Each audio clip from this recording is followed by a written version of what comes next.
Baronil Difusora, gostaria que você falasse dessa primeira derrota do Vila aqui no Estádio Onésio Brasileiro Varenga, no Campeonato Brasileiro, e principalmente da arbitragem. Primeiro, agradecer a Deus, né?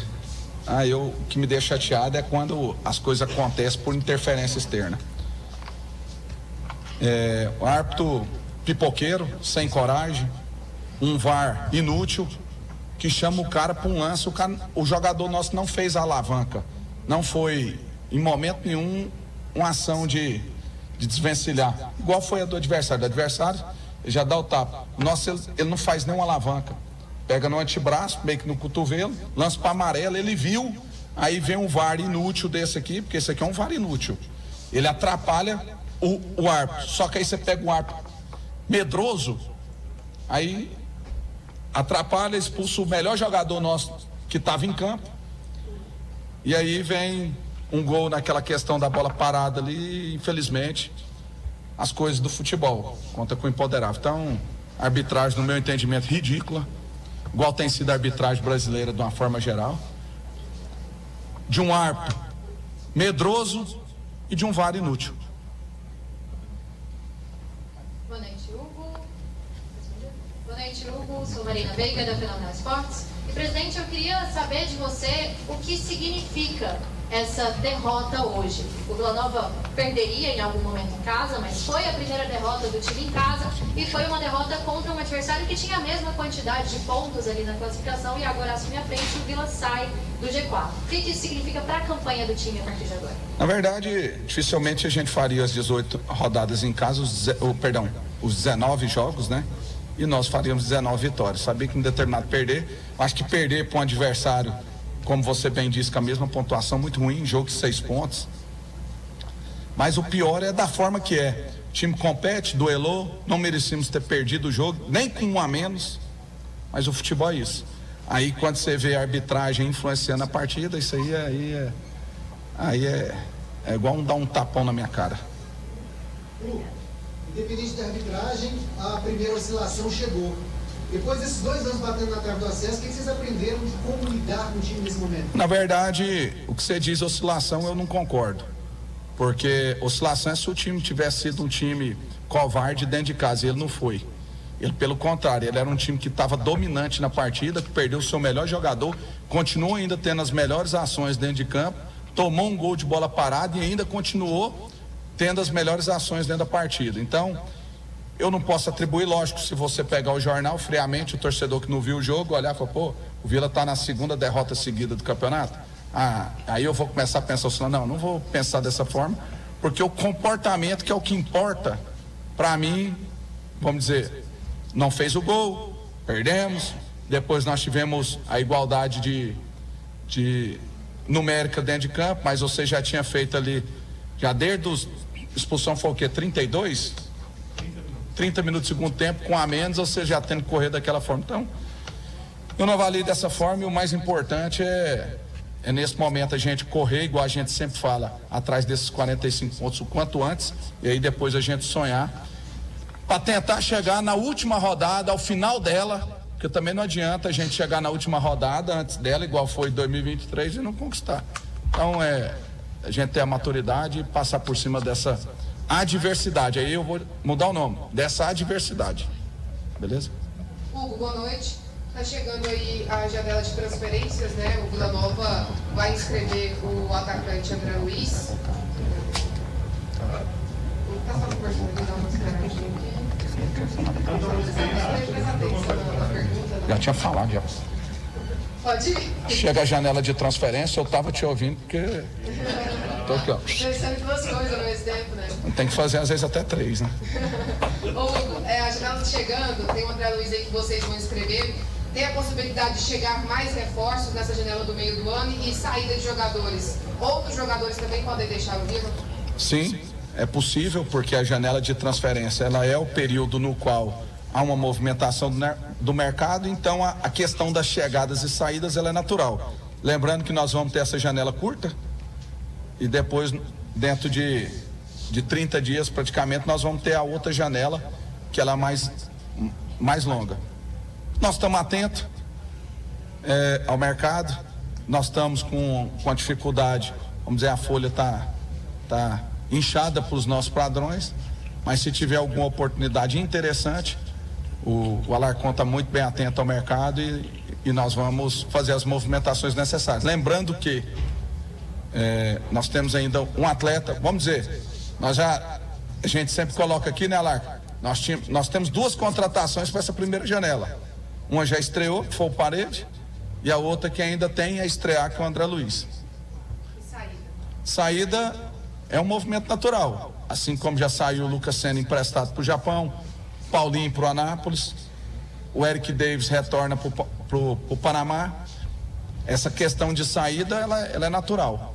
Então, no momento eu não posso te adiantar nada de saída, tendo em vista que não tem nada em concreto, né? Mas assim, lógico que os atletas nossos têm possibilidade de saída tanto em negociação quanto em realocação no mercado.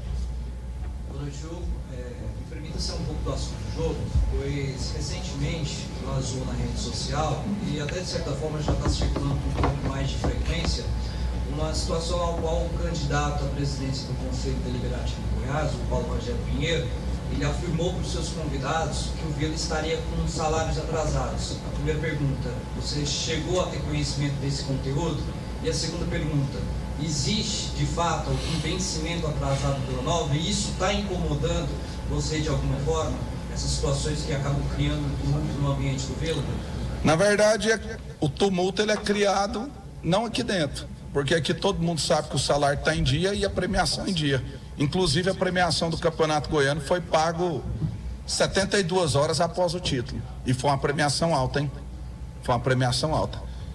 Salários em dia, apesar da gente ter, como a gente disse, um déficit estimado de 3 milhões que a gente projetava para a Liga, da Liga dos Direitos de Transmissão e não veio, mas está tudo rigorosamente em dia. Muito me surpreendeu a declaração dele. Acho que deve ter surpreendido até o outro rival, porque também na mesma ocasião mencionou. Às vezes esse tipo de política que funcionava há 30 anos atrás, 20 anos atrás, que não tinha rede social, que a informação não circulava com a velocidade que ela circula hoje, ela tinha algum efeito, mas hoje fica como mentiroso, né? Porque quer vender um negócio lá pro pessoal. Conheço o Paulo Rogério, tenho um respeito por ele, mas o que ele fez, ele falou, ele foi mentiroso naquele ato dele. E eu fiquei sabendo que teve outros também, que em determinados momentos falaram algumas coisas lá dentro da reunião, né? Que também, ao tocar o Vila, também proferiu declarações mentirosas. Mas aí o que eu vejo disso? Eu vejo que nós estamos bem demais aí.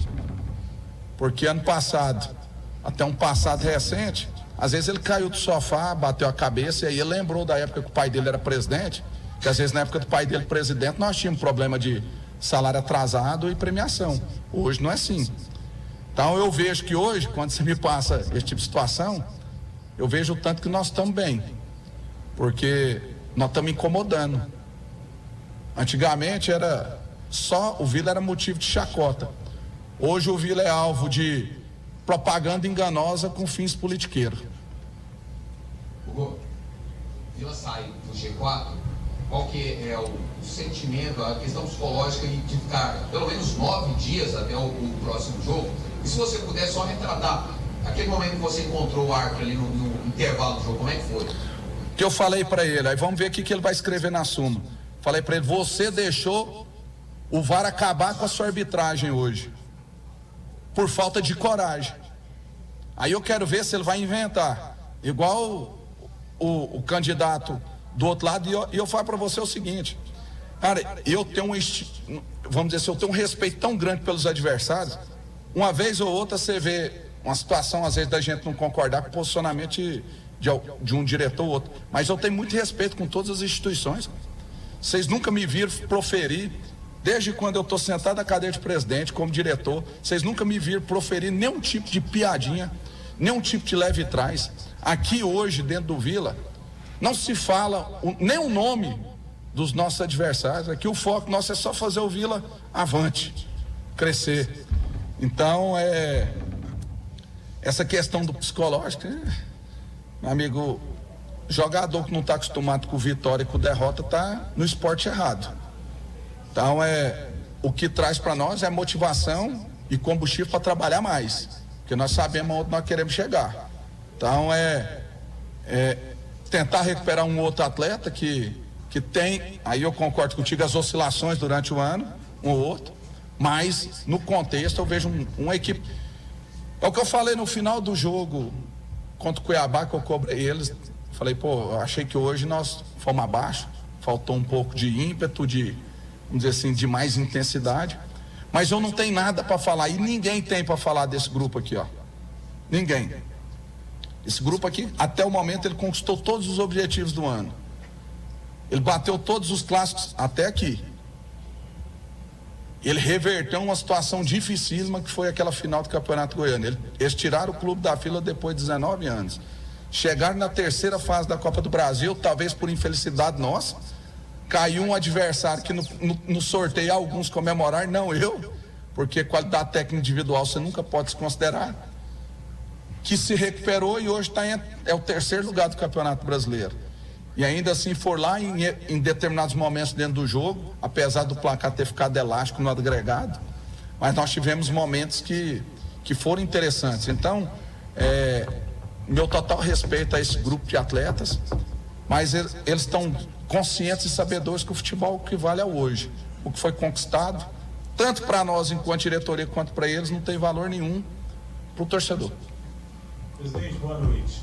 No ano passado eu te fiz uma pergunta em relação à reclamação de arbitragem na CBF. Você disse que na prática acaba que não resolve muita coisa. Recentemente, com todos os acontecimentos na presidência da CBF, o Grêmio foi prejudicado, foi lá recebido pelo presidente. Você acha que muda alguma coisa ou segue com o mesmo pensamento do ano passado, não muda nada? Para mim, eu sou uma pessoa muito otimista, mas poucas coisas na minha vida eu sou pessimista, e é quanto a isso aí, porque, rapaz, os caras já são educados por quem já foi ruim. Quem já era ruim é professor dos caras. Com todo respeito, gente. A arbitragem brasileira, ela é, vamos dizer assim, ela é de alguns notórios. O Wilton é o grande exemplo dele hoje em atividade. Mas os outros que são os professores dele, gente, pelo amor de Deus. Então, como é que você vai retroalimentar esse sistema de uma forma diferente? Aí você vê uma arbitragem dessa, o cara não faz um movimento de alavanca, o camarada tá no ar-condicionado, o árbitro tá dentro do campo, o árbitro tá certo, só que aí ele é medroso, bundão, aí ele vai e não tem coragem de contrapor o árbitro. Por isso que eu respeito. Tem gente que pode não concordar, o Anderson, corajoso, porque foi lá e peitou o camarada que tem a possibilidade de ver o lance 60 vezes no ar-condicionado. E o cara vai e me expulsa desse jeito, não. Vou falar o quê? O dia que tiver gente assim, fala, porra, o Wilton é o professor dos caras. Aí eu vou começar a ter esperança, hein? Quando o Bruno for bandeira, que for professor dos caras. Aí, porra, aí nós vamos começar a ter esperança. Agora quem que é professor deles? Cara, vou te falar. Tá, aí você citou o nome, o CNM. Bruto. Igual cante cerca, às vezes até parecido comigo, só que é um cara que dá o papo reto, não fica com conversinha. Teve um lance aqui que nós fomos roubados aqui ano passado, talvez no jogo que sacramentou a nossa saída do acesso, foi contra o Botafogo de Ribeirão Preto, um pênalti aqui, que eu falei que tinha sido pênalti. Gente da comissão nossa aqui, ó, de arbitragem goiana, gente nossa, não, presidente, que isso não é pênalti não. Questionamos a CBF e o CNM foi lá e falou assim, pênalti, claríssimo. Então eu vou falar o que do cara? Pelo menos o cara é verdadeiro, o cara não cede a pressão, o cara não é classista igual nós vemos aí. Boa noite, Hugo. Muitos começaram a falar nas redes sociais, depois que o Alisson fez uma publicação, falou que estava em Guarulhos, que estava de volta, e aí começa o zum, nada melhor do que te perguntar, existe alguma possibilidade do Vila fazer alguma proposta e tentar a contratação do Alisson? Cara, o Alisson é um grande atleta, mas hoje, da forma como foi o contrato dele lá com o clube, ele foi com salário de Série A, né? Então acredito que qualquer movimentação dele, se porventura ele for fazer, ele não vai voltar para uma Série B. E além disso, eu acredito que o clube lá, o Torpedo, que acabou de comprar ele, também não vai fazer nenhum tipo de movimentação de empréstimo ou de transfer sem cobrar nada. Para finalizar aqui da minha parte, você falou e ressaltou o poder do grupo, né, que você valoriza bastante, ressalta a coletividade da rapaziada e o Lacerda. Eu já até fiz essa pergunta em uma outra oportunidade. Ele segue gozando do mesmo prestígio, ele tem a mesma moral que o seu grupo de elenco, mesmo com essa segunda derrota? Cara, a gente avalia o trabalho dele dentro de campo não repercutiu em resultado, mas uma equipe organizada, bem treinada, uma equipe agressiva, que pressiona a bola, que marca alta aqui dentro, que é o que a gente quer. Um cara que até o momento também só trouxe resultados para nós, eu digo, de objetivos conquistados. Então nós temos que ter muita serenidade, é um cara trabalhador, dinâmico, um treinador emergente que está em evolução, um cara que trabalha bastante, então ele conta assim com o nosso respeito, com o nosso, vamos dizer assim, com a nossa confiança. Beleza? Tá, então. Fechou? É isso, beleza. Então tá aí, hein?